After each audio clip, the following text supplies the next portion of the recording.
ക്രിസ്തീയ സോദരി 2022 ജനുവരി ഫെബ്രുവരി ലക്കം. എഡിറ്റോറിയൽ. പ്രതീക്ഷകളുടെ നല്ല നാളെ. എഴുതിയത് ലൗലി ജോർജ്. ഇനി പ്രതീക്ഷയ്ക്ക് വകയൊന്നുമില്ലേ?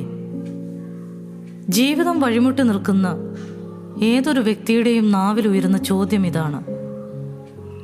ജീവിതം കരുപ്പിടിപ്പിക്കുവാൻ അശ്രാന്ത പരിശ്രമം നടത്തുന്ന മനുഷ്യജന്മങ്ങൾ നിഷ്ക്രിയരായി നോക്കി നിൽക്കുന്നത് അവരുടെ പ്രതീക്ഷകൾ അസ്തമിക്കുമ്പോഴാണ്. പ്രതീക്ഷകളാണ് മനുഷ്യൻ്റെ നിലനിൽപ്പ്. ഒരു വ്യക്തിയുടെ ജീവിതത്തിൻ്റെ ഉയർച്ചയും വളർച്ചയും അവനിലെ പ്രതീക്ഷയെ ആശ്രയിച്ചിരിക്കുന്നു. പ്രതീക്ഷ പുലർത്താതെ ആർക്കും തന്നെ ജീവിതത്തെ നേരിടാനാവില്ല എന്ന് തന്നെ ഉറപ്പിക്കാം. ഒരു പ്രതീക്ഷയുമില്ലാത്ത ജീവിതമാണ് എൻ്റേത് എന്നാരെങ്കിലും ചിന്തിക്കുന്നുണ്ടെങ്കിൽ ആ ജീവിതം തന്നെ അർത്ഥശൂന്യമാണ്. പ്രതീക്ഷയാണ് മനുഷ്യൻ്റെ ധൈര്യം. ഞാൻ ചെയ്യുന്നത് ശരിയാകുമോ? ഞാൻ ആഗ്രഹിച്ചതുപോലെ കാര്യങ്ങൾ നടക്കുമോ?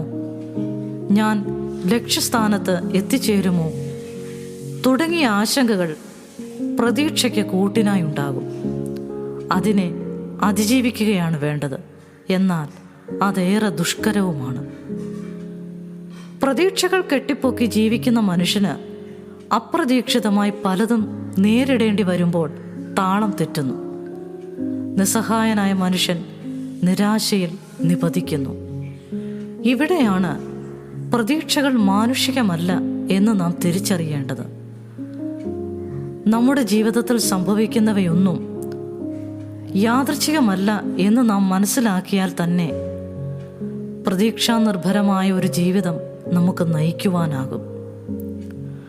സ്രഷ്ടാവായ ദൈവത്തിൻ്റെ കരവിരുതായ നമ്മുടെ ജീവിതത്തിൽ യാദൃച്ഛികങ്ങൾക്ക് സ്ഥാനമില്ല.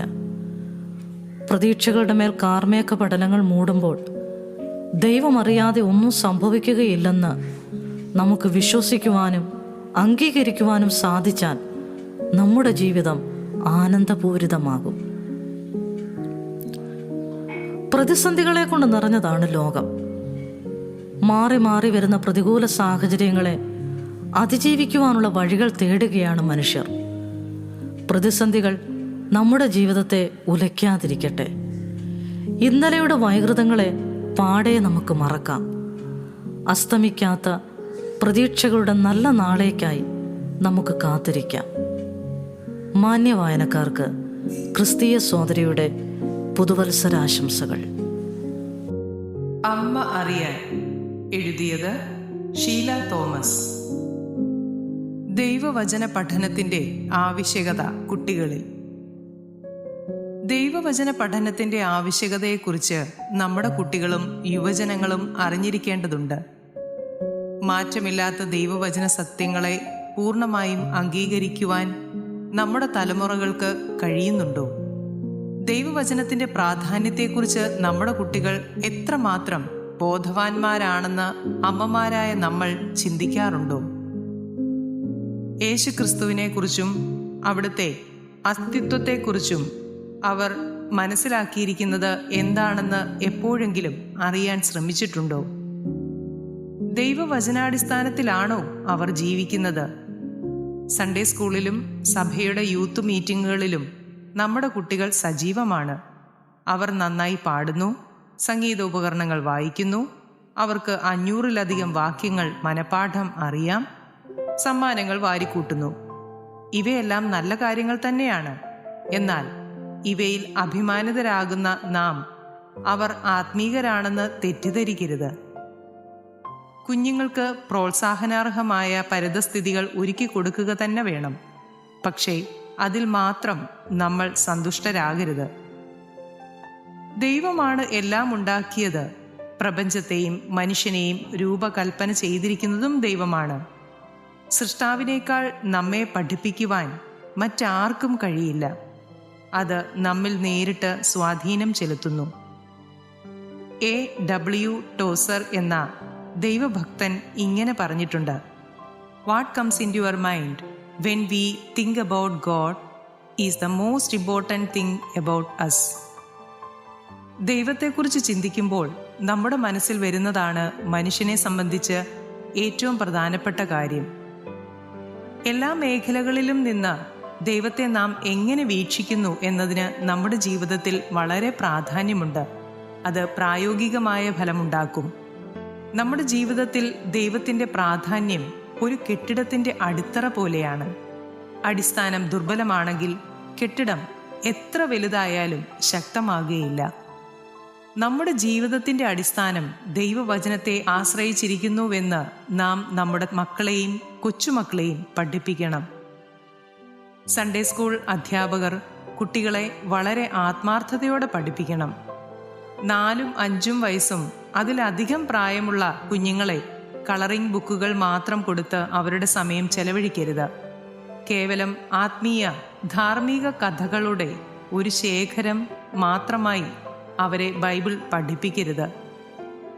ദൈവവും മനുഷ്യനും, ദൈവത്തിൻ്റെ വചനവും ലോകവും തമ്മിലുള്ള ബന്ധം വളരെ ചെറുപ്പം മുതലേ അവരെ പഠിപ്പിക്കുക. യഥാർത്ഥ ജീവിതവുമായി ബൈബിളിനെ ബന്ധപ്പെടുത്തുവാൻ കഴിയാത്തതിനാൽ യുവതലമുറയ്ക്ക് ബൈബിളിലുള്ള താല്പര്യം നഷ്ടപ്പെടുന്നു. വിലയേറിയ ഒരു ഉൽപ്പന്നത്തിൻ്റെ നിർമ്മാതാക്കളുടെ നിർദ്ദേശം നൽകുന്ന പോലെയാണ് ദൈവവചനത്തിലൂടെ നമ്മുടെ സൃഷ്ടാവിൽ നിന്നും നമുക്ക് ലഭിക്കുന്നതെന്ന മിക്ക യുവാക്കളും കുട്ടികളും തിരിച്ചറിയുന്നില്ല. സൺഡേ സ്കൂളിലും മറ്റ് സഭായോഗങ്ങളിലും കൊണ്ടുപോകേണ്ട ഒരു പുസ്തകമായിട്ടാണ് അവർ പലരും ബൈബിളിനെ കാണുന്നത്. ദൈവത്തിൻ്റെ ഗുണങ്ങളും പ്രത്യേകതകളും വെളിപ്പെടുത്തുന്ന ദൈവശ്വാസീയമായ വചനമാണ് ബൈബിൾ. ദൈവവചനം പരിപൂർണവും മാറ്റമില്ലാത്തതും ആണ്. ദൈവത്തിൻ്റെ പദ്ധതികൾക്കും പ്രവർത്തനങ്ങൾക്കും ഒരു മാറ്റവുമില്ല. നമ്മുടെ കാഴ്ചപ്പാടിനാണ് തെറ്റ് സംഭവിച്ചിരിക്കുന്നത്. എന്നാൽ എന്തുകൊണ്ട് ദൈവത്തെക്കുറിച്ചുള്ള മനുഷ്യൻ്റെ വീക്ഷണം ഇത്രയധികം വികലമായിരിക്കുന്നു എന്ന ചോദ്യമുയരുന്നു. കുട്ടികൾക്ക് അവരുടെ താല്പര്യങ്ങൾ, ആഗ്രഹങ്ങൾ, തൊഴിൽ, ലക്ഷ്യങ്ങൾ, പ്രവണതകൾ, ജീവിത രീതികൾ എന്നിവ ബൈബിളുമായി ബന്ധപ്പെടുത്തുവാൻ കഴിയുന്നില്ല. ഇതിൻ്റെ കാരണം പാപം മനുഷ്യനെ ദൈവത്തെയും അവൻ്റെ വചനത്തെയും ചോദ്യം ചെയ്യാൻ പ്രേരിപ്പിക്കുന്നു. ഏദൻ തോട്ടത്തിൽ ദൈവത്തിൻ്റെ നിർദ്ദേശങ്ങളിൽ സർപ്പത്തിൻ്റെ രൂപത്തിൽ സാത്താൻ സംശയം പ്രകടിപ്പിച്ചതു മുതൽ മനുഷ്യൻ ദൈവവചനത്തിൻ്റെ ആധികാരികതയെ ചോദ്യം ചെയ്യുന്നു. യഹോവയായ ദൈവമുണ്ടാക്കിയ എല്ലാ ജന്തുക്കളിലും പാമ്പ് കൗശലമേറിയതായിരുന്നു. ഉൽപ്പത്തി 3:1. അത് സ്ത്രീയോട്, തോട്ടത്തിലെ യാതൊരു വൃക്ഷത്തിന്റെ ഫലവും നിങ്ങൾ തിന്നരുത് എന്ന് ദൈവം വാസ്തവമായി കൽപ്പിച്ചിട്ടുണ്ടോ എന്ന് ചോദിച്ചു. As descendants of Adam we have inherited his sinful nature. ആദാമിന്റെ സന്തതികൾ എന്ന നിലയിൽ നമുക്ക് പാപ സ്വഭാവവും പാരമ്പര്യമായി ലഭിച്ചു. അതുകൊണ്ട് ഏക മനുഷ്യനാൽ പാപവും പാപത്താൽ മരണവും ലോകത്തിൽ കടന്നു. റോമർ 5:12. We should explain these consequences of sin to our children. Then they will understand why they behave the way they behave. നിന്റെ വചനം എൻ്റെ കാലിന് ദീപവും എൻ്റെ പാതയ്ക്ക് പ്രകാശവുമാകുന്നു. സങ്കീർത്തനം 119:105.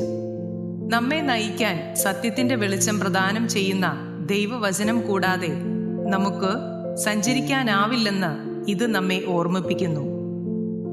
ബൈബിൾ നൽകുന്ന ധാരണയിൽ അല്ലാതെ ദൈവവും മനുഷ്യനും നന്മയും തിന്മയും ശരിയും തെറ്റും ഇവ കൃത്യമായി മനസ്സിലാക്കുവാൻ സാധിക്കുകയില്ല. സ്കൂളുകളിൽ കുഞ്ഞുങ്ങൾ വളരെ ചെറിയ ക്ലാസ്സുകളിൽ പോലും ചരിത്രം, ശാസ്ത്രം, സാമൂഹ്യം എന്നിവയെക്കുറിച്ച് വികലമായ വീക്ഷണമാണ് പഠിക്കുന്നത്. ദൈവത്തിന്റെ സ്വന്തം ഛായയിൽ മനുഷ്യനെ സൃഷ്ടിച്ചതിന് പകരം മനുഷ്യൻ കുരങ്ങിനെ പോലുള്ള പൂർവികരിൽ നിന്നും ഉത്ഭവിച്ചതാണ് എന്ന ഡാർവിന്റെ സിദ്ധാന്തവും ദൈവത്തിന്റെ അത്ഭുതകരമായ വിവരണത്തെ മാറ്റി സ്ഥാപിക്കുന്ന മഹാവിസ്ഫോടനവും അവരുടെ പഠന വിഷയമാണ്. സൃഷ്ടി, പരിണാമം, ചരിത്രം, കാലക്രമം തുടങ്ങിയ വിഷയങ്ങളിൽ കുട്ടികളെ പഠിപ്പിക്കുന്ന പല പാഠങ്ങളും ദൈവവചനത്തിന് വിരുദ്ധമാണ്.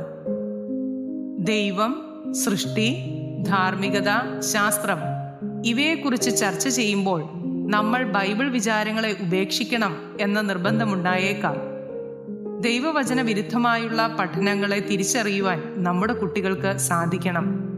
നമ്മുടെ യുവതലമുറ എങ്ങോട്ടാണ് പോകുന്നതെന്നും അതിൻ്റെ അനന്തരഫലം എന്താകുമെന്നും നമ്മുടെ സമ്പാദ്യവും നിക്ഷേപവും അവർക്ക് ശരിയായ അടിത്തറ നൽകില്ലെന്നും നാം മനസ്സിലാക്കണം. യുവതലമുറകളിൽ ദൈവവചന പഠനത്തിന്റെ പ്രസക്തി കുറഞ്ഞു വരികയാണ്. പഠനത്തിൽ ശ്രദ്ധിക്കേണ്ടവർ പല അധാർമിക പ്രവർത്തികൾക്കും അടിമകളാണെന്ന സത്യം നാം വിസ്മരിക്കരുത്. മാതാപിതാക്കളുടെ ദാമ്പത്യ ജീവിതം ഉൾപ്പെടെ കുടുംബത്തിന്റെ എല്ലാ അരക്ഷിതാവസ്ഥകളും ഏറ്റവും കൂടുതൽ നേരിടേണ്ടി വരുന്നവരും കുട്ടികൾ തന്നെയാണ്.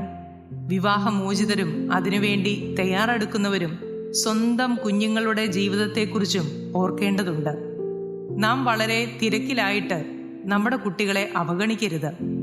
നമ്മുടെ കുട്ടികൾക്ക് സമ്മാനിക്കുവാൻ കഴിയുന്ന ഏറ്റവും നല്ല കാര്യം അവരെ ദൈവവചനം അഭ്യസിപ്പിക്കുക എന്നതാണ്. യഥാർത്ഥമായി ജീവിതത്തിന്റെ അടിസ്ഥാനം ദൈവവചനമാണെന്ന് നമ്മുടെ കുഞ്ഞുങ്ങൾക്ക് മനസ്സിലാക്കി കൊടുക്കുവാൻ നാം സമയമെടുക്കണം. കാരണം ദൈവവചന സത്യങ്ങൾ നമ്മുടെ ഈ ജീവിതത്തിനും നിത്യതയ്ക്കും പ്രാധാന്യമുള്ളതാണ്. അമ്മമാർ നല്ല അധ്യാപിക കൂടിയാകണം. മക്കളുടെ ജീവിതത്തിൽ ഏറ്റവും കൂടുതൽ സ്വാധീനം ചെലുത്തുവാൻ സാധിക്കുന്നത് അമ്മമാർക്കാണ്. ദൈവവചന സത്യങ്ങളെ മുറുകെ പിടിച്ച് അതുവഴി നല്ല സമൂഹത്തെ വാർത്തെടുക്കുവാൻ കുട്ടികൾക്ക് മുമ്പിൽ മാതൃകയുള്ളവരാകാം, നല്ല അമ്മയാകാം. ലേഖനം ഉത്തമ സ്ത്രീ. എഴുതിയത് സിസ്റ്റർ സാറ അശോക്. ദൈവകരത്തിന്റെ കലാവൈഭവം വിളങ്ങുന്ന കമനീയ സൃഷ്ടിയാണ് ആദാമ്യ വാരിയലിൽ നിന്ന് മെനഞ്ഞെടുത്ത സ്ത്രീ. ആദാം ഹൗവ ദമ്പതികളുടെ തലമുറകളായി ഇവിടെ ജീവിക്കുന്ന എല്ലാ സ്ത്രീകളും ദൈവിക പദ്ധതിയുടെ ഭാഗമാണ്. ദൈവം സ്ത്രീ പുരുഷന്മാർക്ക് തുല്യവില കൽപ്പിച്ചിരിക്കുന്നു. ആണും പെണ്ണും എന്നുമില്ല, നിങ്ങളെല്ലാവരും ക്രിസ്തുയേശുവിൽ ഒന്നത്രേ. ഗലാത്യർ 3:28. ദൈവകൃപയിൽ ആശ്രയിച്ച് പ്രയോജനപ്പെടേണ്ട സഹോദരിമാരാണ് നാം. അതിൽ ഏറ്റവും നല്ല വ്യക്തിത്വങ്ങളെ പ്രസ്താവിക്കുന്ന പദമാണ് ഉത്തമ സ്ത്രീ. ഉത്തമ എന്ന വാക്കിന് ഏറ്റവും ഉത്കൃഷ്ടമായ, ശ്രേഷ്ഠമായ, ഏറ്റവും മെച്ചപ്പെട്ട, നന്മയുള്ള എന്നിങ്ങനെയുള്ള അർത്ഥമാണുള്ളത്. ഏറ്റവും മെച്ചപ്പെട്ട ആത്മീക നിലവാരം പുലർത്തുന്ന സഹോദരിമാരെയാണ് ഉത്തമ സ്ത്രീ എന്ന് പറയുന്നത്. ദൈവത്തെ സ്നേഹിക്കുന്ന, ദൈവഹിതം അന്വേഷിക്കുന്ന, ദൈവകൃപയിൽ ആശ്രയിക്കുന്ന, ദൈവത്തെ അനുസരിക്കുന്ന സ്വഭാവങ്ങൾക്ക് ഉടമയാണ് ഉത്തമ സ്ത്രീ. 1. ദൈവത്തെ സ്നേഹിക്കുന്നവൾ. പാപപ്രവൃത്തികളിൽ താല്പര്യമുണ്ടായി ലോകത്തിനനുസരിച്ച് ജീവിക്കുവാനുള്ള ആഗ്രഹം നമ്മുടെ ശരീരത്തിന്റെ ന്യൂനതകളിൽ ചിലതാണ്. എന്നാൽ ക്രിസ്തുവിൽ വിശ്വസിച്ച് ദൈവമകളായ ഒരു വ്യക്തിയിൽ നിന്നും കർത്താവ് ആഗ്രഹിക്കുന്നത് ദൈവമായ കർത്താവിനെ പൂർണ്ണ ഹൃദയത്തോടും പൂർണ്ണ മനസ്സോടും പൂർണ്ണ ശക്തിയോടും കൂടെ സ്നേഹിക്കണം. ആവർത്തനം 6:5 എന്നാണ്. ദൈവം സ്നേഹമാണ്. പിതാവായ ദൈവത്തിന് നമ്മോടുള്ള തന്റെ സ്നേഹം യേശുക്രിസ്തുവിന്റെ ക്രൂശു മരണത്തിലൂടെ പ്രകടമാക്കി. ദൈവം നമ്മെ സ്നേഹിച്ച വിധങ്ങളെ ഓർക്കുമ്പോൾ നാം എത്രത്തോളം കർത്താവിനെ സ്നേഹിക്കുന്നു എന്ന തിരിച്ചറിവ് ഉണ്ടാകും. വ്യക്തികളെക്കാൾ, വസ്തുക്കളെക്കാൾ നാം കർത്താവിനെ സ്നേഹിക്കും. കുടുംബം, കൂട്ടുകാർ, ബന്ധുക്കൾ, വിദ്യാഭ്യാസം, കഴിവ്, യോഗ്യതകൾ, സ്ഥലം, വീട് എന്നിവയേക്കാൾ ദൈവത്തിന് പ്രഥമ സ്ഥാനം ഹൃദയത്തിലും ജീവിതത്തിലും നൽകും.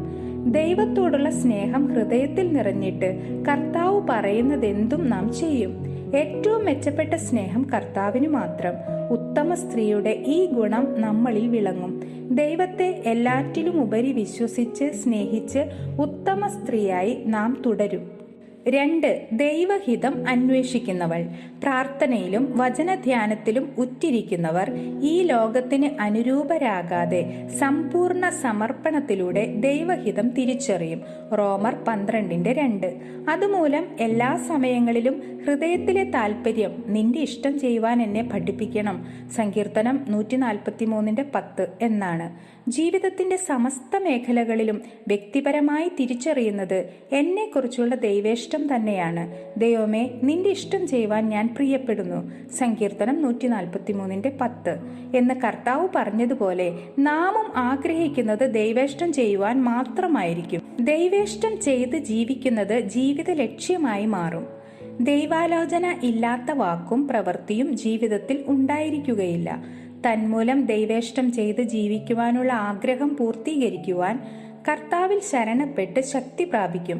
അങ്ങനെ ഏറ്റവും ശ്രേഷ്ഠനായ ദൈവത്തിന്റെ ശ്രേഷ്ഠമായ ആഗ്രഹം അഥവാ ഹിതം തിരിച്ചറിഞ്ഞ് അനുസരിക്കുന്ന ശ്രേഷ്ഠമായ ജീവിതാനുഭവം പ്രകടമാക്കി നമ്മൾ ഉത്തമ സ്ത്രീകളായി തുടരും. ഇത് ദൈവഹിതമാണ്.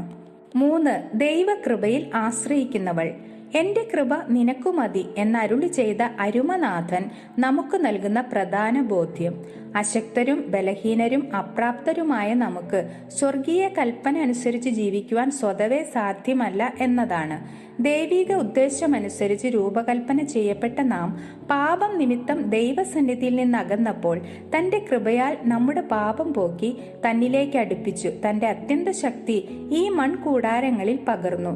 പരിശുദ്ധന്റെ പദ്ധതിക്ക് അനുസരണം കാണിക്കുവാൻ നമ്മുടെ ബലഹീന ശരീരം കൊണ്ട് സാധ്യമല്ല എന്നറിഞ്ഞ കരുണാമയൻ തന്റെ കൃപയുടെ അത്യന്ത ശക്തി വരും കാലങ്ങളിൽ നമ്മിൽ കാണിക്കേണ്ടതിന് നമ്മുടെ ഈ ബലഹീന ശരീരങ്ങളിൽ തന്റെ കൃപ പകർന്ന് നമ്മെ ശക്തരാക്കി തീർക്കുന്നു.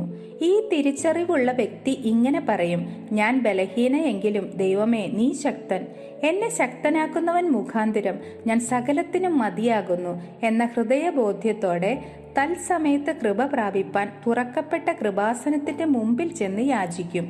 അപ്പോൾ ലഭിക്കുന്ന കൃപ വൃഥാവാക്കാതെ ജീവിതം കർത്താവിനായി പ്രയോജനപ്പെടുത്തും. ഉത്തമ സ്ത്രീയുടെ ഉത്തമ ലക്ഷണം കൃപ ലഭിച്ചവൾ.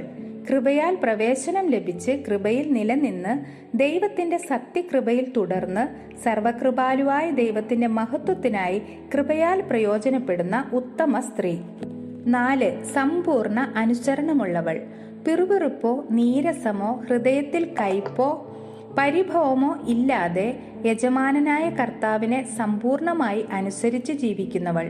ബുദ്ധിക്കെത്താത്ത വൻ കാര്യങ്ങളായാലും പ്രാപ്തിക്ക് മീതെയുള്ളതായാലും നിന്ന, പരിഹാസം എന്നിവയാണ് ഫലമെങ്കിലും തന്നെ സ്നേഹിച്ചനുസരിക്കുന്നവർക്ക് പ്രതിഫലം ലഭിക്കുമെന്ന ദീർഘവീക്ഷണത്തോടെയും അനുസരണത്തോടെ കർത്താവിന്റെ അടിമയായി ദൈവമഹത്വം ലക്ഷ്യമാക്കി വിവേകത്തോടെയുള്ള ജീവിതം. അനുസരണമുള്ള മകൾ, സാമർഥ്യമുള്ള ഭാര്യ, ഭക്തിയുള്ള സ്ത്രീ, ആർദ്രതയുള്ള അമ്മ, വിവേകമുള്ള സഹോദരി തുടങ്ങി ജീവിതത്തിലെ വ്യത്യസ്ത ഭാവങ്ങൾ വചനത്തിന്റെ വ്യവസ്ഥയിൽ മാത്രം കണ്ട് എല്ലാം വചനപ്രകാരം മാത്രം ചെയ്യുന്ന സമ്പൂർണമായി ദൈവത്തെ അനുസരിക്കുന്ന സമ്പൂർണ്ണ അനുസരണമുള്ളവളാണ് ഉത്തമ സ്ത്രീ. അനേക വിശുദ്ധ സ്ത്രീകൾ ഇതിന് ഉദാഹരണങ്ങളാണ്. അതിലൊരുവളാണ് രൂത്ത്. ദൈവത്തിന്റെ സ്നേഹിതനായ അബ്രഹാമിന്റെ സഹോദരപുത്രൻ, വലഞ്ഞുപോയ നീതിമാൻ എന്നറിയപ്പെടുന്ന ലോത്തിന്റെ സന്തതി പരമ്പരയിൽ ഉള്ളത്, ദൈവസന്നിധിയിൽ സ്വാതന്ത്ര്യത്തോടെ പ്രവേശനം ഇല്ലാത്തവൾ, വിഗ്രഹാരാധനയുടെ ഈറ്റില്ലമായ മോവാബിൽ ജനിച്ചു വളർന്നവൾ, അനുസരണക്കേടിനാൽ തന്റെ നാട്ടിൽ അഭയം പ്രാപിച്ച യഹൂദ കുടുംബത്തിലേക്ക് വിവാഹിതയായി പ്രവേശനം ലഭിച്ചവൾ, ഭർതൃവിയോഗ ദുഃഖം അനുഭവിച്ചുവെങ്കിലും ഭർതൃമാതാവിന്റെ വാക്കുകളിലൂടെ സത്യദൈവത്തെ അറിഞ്ഞ രൂത്ത്. രൂത്തിന്റെ ജീവിതത്തിൽ ഈ ഗുണഗണങ്ങൾ പരിലസിക്കുന്നു. നിന്റെ ദൈവം എന്റെ ദൈവം, രൂത്ത് 1:16 എന്ന രൂത്തിന്റെ തീരുമാനം സത്യദൈവത്തോടുള്ള തന്റെ ആത്മാർത്ഥ സ്നേഹം പ്രകടമാക്കുന്നു. ഹൃദയം മുഴുവൻ ദൈവത്തോടുള്ള സ്നേഹം. രൂത്തിന്റെ ഓരോ പ്രവൃത്തിയിലും ദൈവഹിതം അന്വേഷിക്കുന്നു. തീരുമാനം എടുക്കേണ്ടി വന്നപ്പോൾ സുഖ സൗകര്യങ്ങൾ നോക്കാതെ ദൈവഹിതം നടക്കുവാൻ ആഗ്രഹിച്ചു. ലോകത്തിലേക്ക് തിരികെ പോകുവാൻ അവസരം ലഭിച്ചിട്ടും അത് ഉപയോഗിക്കാതെ നൊവോമിയെ പറ്റി നിന്നു. രൂത്ത് 1:14. രക്തബന്ധത്തിൽ ഉള്ള ജനത്തിന്റെ അടുക്കലേക്കും പഴയ വിശ്വാസത്തിലേക്കും പോകുവാൻ ലഭിച്ച സന്ദർഭം തള്ളിക്കളഞ്ഞു സത്യദൈവത്തെ സ്വീകരിച്ചു. രൂത്ത് 1:16. അധ്വാനിക്കേണ്ടി വന്നപ്പോൾ അപ്പോൾ ശരിയായ തീരുമാനമെടുത്തു. 2:2. അമ്മയെ സംരക്ഷിക്കുന്നതിൽ 2:18. വീണ്ടെടുപ്പുകാരനെ തിരിച്ചറിയുന്നതിൽ 3:10. ഭർത്താവിനെ തെരഞ്ഞെടുത്തതിൽ 3:10, 4:12. കീഴ്പ്പെടുന്നതിൽ 4:13. ദൈവഗൃഹം പണിയുന്നതിൽ 4:11, 12. ഇങ്ങനെ ജീവിതത്തിന്റെ എല്ലാ മേഖലകളിലും ദൈവഹിതം അന്വേഷിച്ചു.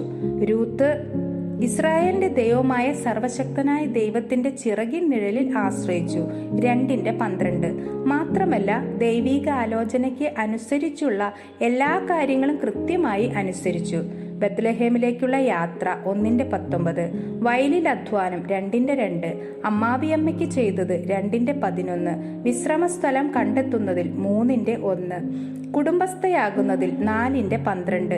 ദൈവേഷ്ടത്തിനനുസരിച്ച് ജീവിക്കുന്നതിൽ 4:11. ഇങ്ങനെ ജീവിതത്തിന്റെ എല്ലാ മേഖലകളിലും ഒരു ഉത്തമ സ്ത്രീയുടെ സ്വഭാവ സവിശേഷതകൾ രൂത്ത് പ്രകടമാക്കി. ഒടുവിൽ ഉത്തമയായിരിക്കുന്ന രൂത്ത് എന്ന അയൽക്കാരികളുടെ സാക്ഷ്യവും ലഭിച്ചു. ദൈവത്തെ സ്നേഹിച്ച്, ദൈവഹിതം അന്വേഷിച്ച്, ദൈവകൃപയിൽ ആശ്രയിച്ച്, ദൈവത്തെ പൂർണ്ണമായി അനുസരിച്ച് നമുക്കും ഉത്തമ സ്ത്രീകളാകാം. കഥയിലെ കാര്യം. Tiny Prince. ചൊവ്വേ നേരെ മുമ്പോട്ട്. എടി, നമ്മൾ എത്രയും വേഗം ഇവിടുന്ന് പോകണമെന്ന് അവര് പറയുന്നു. പെട്ടെന്നാവട്ടെ. നിങ്ങൾ എന്ത് മനുഷ്യ ഈ പറയണേ? എടിപിടിന്ന് പോകാൻ പറഞ്ഞാൽ എങ്ങോട്ടാ ഈ രാത്രിയിൽ പോകുന്നേ? അവർക്ക് തലയ്ക്ക് വട്ട. എടി പതുക്കെ, അവര് പറയുന്നത് കാര്യമാ. ഈ നാട് നശിക്കാൻ പോകുവാന്നാ അവര് പറയുന്നേ. അതുകൊണ്ട് എടുക്കാനുള്ളതൊക്കെ എടുത്തിട്ട് എത്രയും പെട്ടെന്ന് ഇറങ്ങിക്കൊള്ളാൻ പറഞ്ഞു. നിങ്ങൾ വേണമെങ്കിൽ പോയിക്കോ, ഞാനില്ല. ഈ നാടും വീടും വിട്ടേച്ച് ഞാൻ എങ്ങോട്ടും ഇല്ല. എന്റെ ആടും കോഴിയും പശുവൊക്കെ ഇട്ടിട്ട് ഞാൻ വരാനോ? നല്ല കഥ. ഈ സുന്ദരമായ നാട് നശിക്കുമെന്നോ? അവര് നമ്മളെ പേടിപ്പിക്കാൻ പറയുന്ന മനുഷ്യ. അത് കേട്ട് നിങ്ങളിങ്ങനെ വിരളി പിടിച്ചാലോ? പോയി കിടന്നുറങ്ങാൻ നോക്ക്. അപ്പച്ചന്റെയും അമ്മച്ചിയുടെയും വർത്തമാനം കേട്ട് മക്കൾ വന്നു. എന്താ അപ്പച്ചാ കാര്യം? എന്തിനാ ഇങ്ങനെ ബഹളം ഉണ്ടാക്കുന്നേ? മൂത്തയാൾ ചോദിച്ചു. മോളെ, നമുക്ക് പെട്ടെന്ന് ഇവിടുന്ന് പോണം. അത് നിന്റെ അമ്മയോട് പറഞ്ഞിട്ട് കേൾക്കുന്നില്ല. അതെന്തിനാ നമ്മൾ ഇവിടുന്ന് പോകുന്നേ? ഇത് നമ്മുടെ വീടല്ലേ, നമ്മൾ താമസിക്കുന്ന നാടല്ലേ. ഇപ്പോ ഇവിടുന്ന് പോകാൻ മാത്രം എന്തു പറ്റി? ഇളയാൾക്ക് സംശയം. ഈ നാട് ദൈവം നശിപ്പിക്കാൻ പോകുന്നുവെന്ന് നമ്മുടെ ഗസ്റ്റ് പറയുന്നു. നമ്മളെ രക്ഷിച്ചിട്ട് വേണം ദൈവത്തിന് ഇവിടം നശിപ്പിക്കാനെന്ന്. ഏത് ദൈവം? ഈ നാട്ടിൽ ഒത്തിരി ദൈവങ്ങളുണ്ട്. ഇതിലേത് ദൈവമാണാവോ അവരോട് ഈ കാര്യം പറഞ്ഞത്? ഭാര്യ ചൂടിൽ തന്നെ. ഡി, എന്റെ ചിറ്റപ്പൻ പ്രാർത്ഥിക്കുന്ന ഒരു ദൈവമുണ്ട്. കടലും കരയും ആകാശവും മരങ്ങളും മൃഗങ്ങളും നിന്നെയും എന്നെയും ഒക്കെ സൃഷ്ടിച്ച സർവശക്തനായ ദൈവം. ആ ദൈവത്തെ ആർക്കും കാണാൻ പറ്റത്തില്ല. അവിടുന്ന് എന്തേലും പറഞ്ഞാൽ പറഞ്ഞതാ, ചെയ്തിരിക്കും. അതുകൊണ്ട് ഇനി അധികം ചോദ്യം ഉത്തരവൊന്നുമില്ല. അമ്മയും മക്കളും പെട്ടെന്ന് റെഡി ആയിക്കോ, ഞാൻ ഇപ്പോ വരാം. വീട്ടുകാരൻ പുറത്തേക്ക് ഓടി. അപ്പച്ചൻ പറയുന്നത് കേട്ട മക്കൾ ഭയന്നു. അമ്മച്ചി, അപ്പച്ചൻ പറഞ്ഞത് കേട്ടില്ലേ? പെട്ടെന്നാവട്ടെ. കിട്ടാവുന്നതൊക്കെ എടുക്കാൻ അവർ മുറിയിലേക്ക് പോയി. ഈ അപ്പനും മക്കൾക്കും ഇത് എന്തു പറ്റി? ആരാണ്ട് ഏതാണ്ടൊക്കെ പറഞ്ഞെന്നും വെച്ച് എല്ലാം ഇട്ടെറിഞ്ഞിട്ട് പോവാനോ? എന്നെ കൊണ്ടുപോയ്യ. എത്ര കഷ്ടപ്പെട്ടുണ്ടാക്കിയതായി വീടും പുരയിടം ഒക്കെ. എന്റെ ആട് കോഴി പശു. ഷോ, ഞാൻ പോയാൽ അവർക്ക് ആരുണ്ട്? പിള്ളേരുടെ കല്യാണം കഴിഞ്ഞായിരുന്നേല് ഏത് പാതാളത്തിലോട്ടാണെങ്കിലും പോകായിരുന്നു. ഇതെന്തൊരു അക്രമമാ! ഹാ, അപ്പനും മക്കളും കൂടി എങ്ങോട്ടാന്ന് വെച്ചാ പോട്ടെ, ചത്താലും ഞാൻ പോവൂല. അമ്മച്ചി പിറുപിറുത്തും കൊണ്ട് നിലത്തിരുന്നു.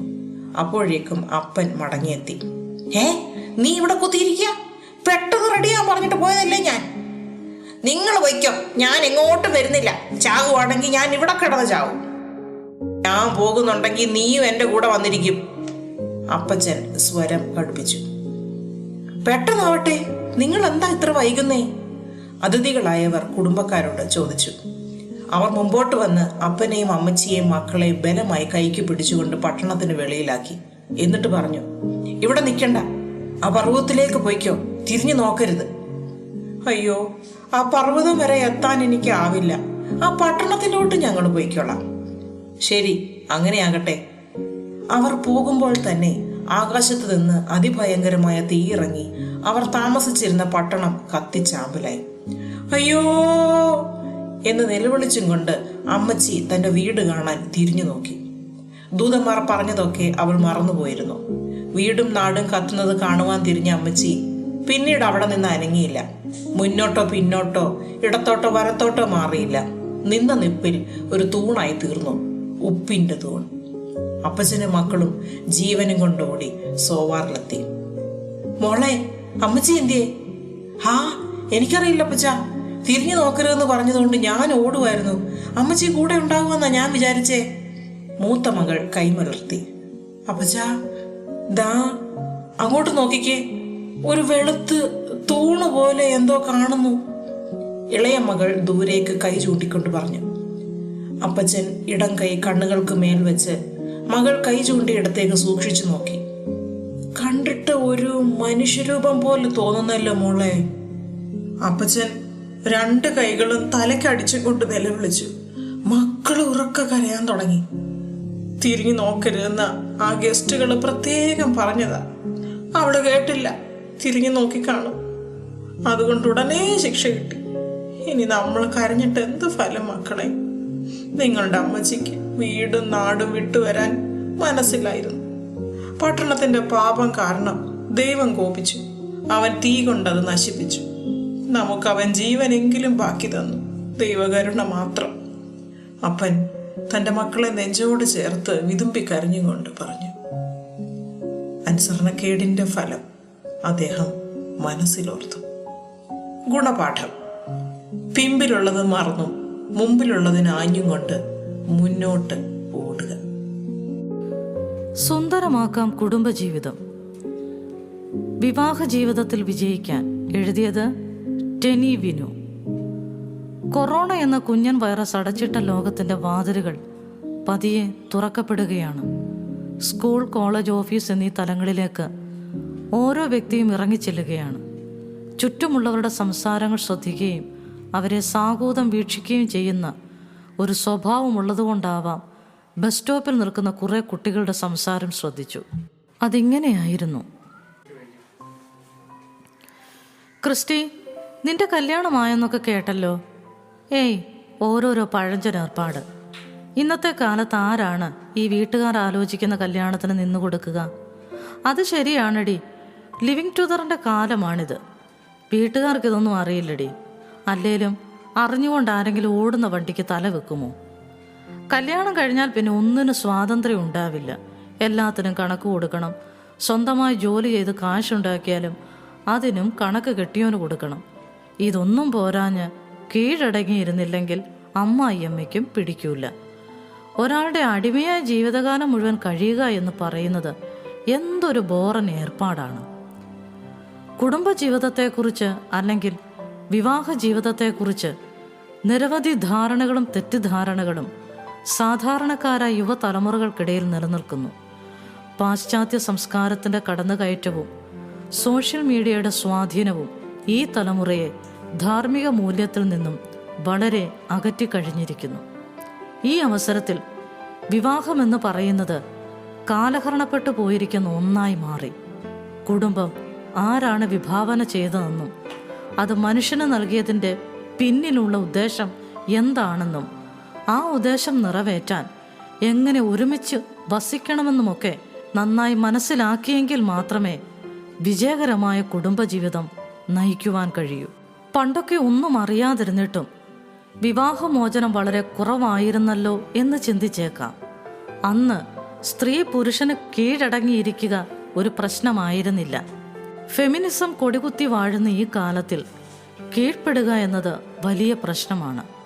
പണ്ട് പുരുഷനെ ആശ്രയിച്ചിരുന്ന സ്ത്രീ ഇന്നെല്ലാ വിധത്തിലും സ്വന്തം കാലം നിൽക്കുവാനുള്ള പ്രാപ്തി നേടിക്കഴിഞ്ഞു.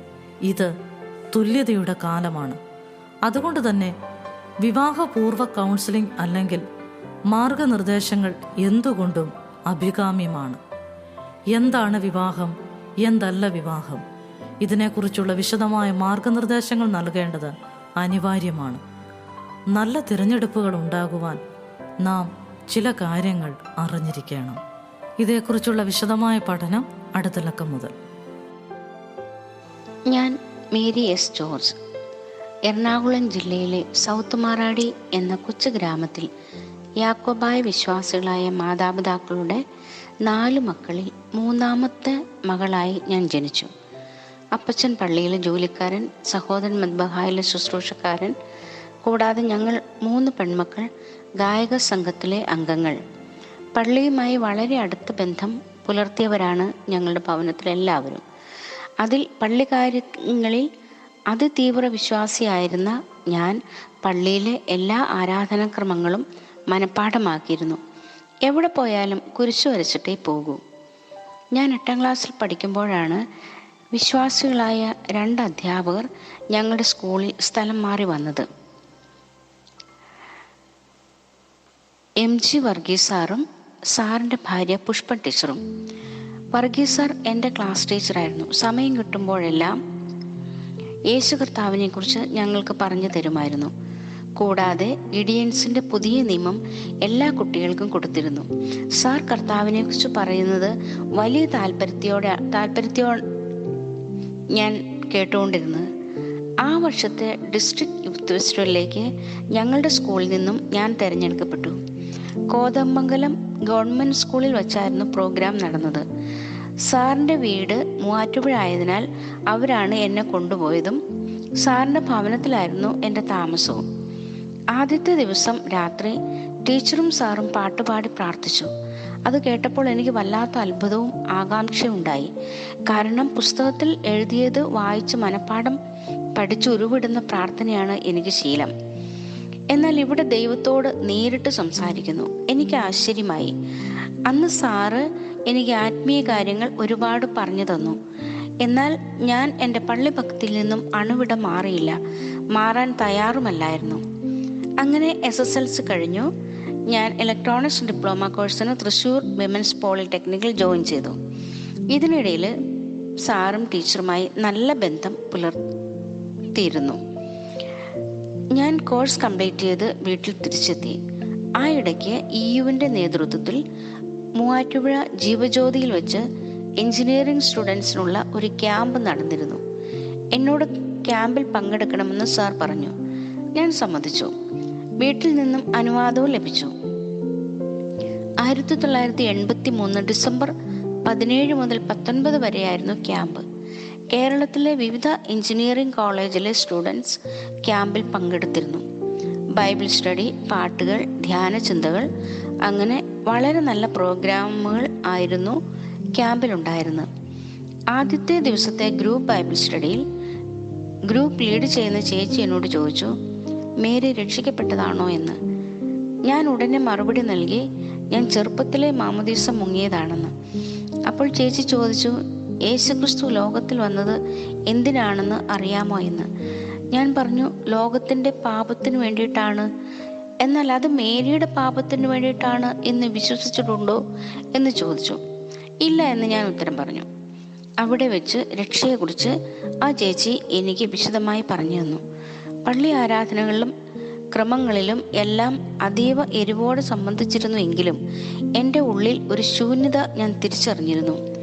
ഞാൻ ചിന്തിക്കാൻ തുടങ്ങി.